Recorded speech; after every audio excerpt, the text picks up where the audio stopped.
Hello guys, আমরা আজ একটা 200 টাকার নোট নিয়ে দেখব রাস্তায় ফেলে যে এই 200 টাকার নোটটা কেউ তোলে নাকি। এটাই আমাদেরকে চ্যালেঞ্জ থাকবে। দেখি।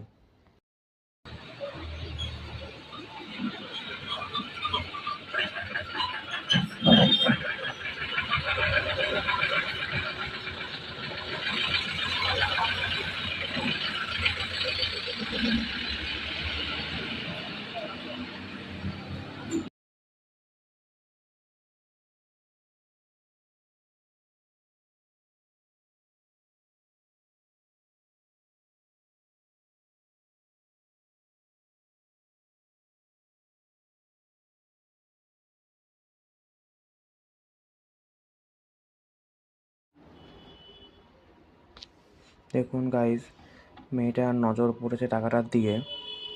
টাকাটা তুলছে। দেখি তুলে কি করে, নিয়ে যায় নাকি সততার খাতিরে ওখানেই ফেলে যায়। দেখা যাক কি করে আলটিমেটলি শেষ পর্যন্ত। টাকাটা তুললো তো বটে। এবার ছেলেটা আসছে, ছেলেটাকে টাকাটা এবার দেখাচ্ছে এবং দেখে বললো এবং চলেও গেল নিয়ে।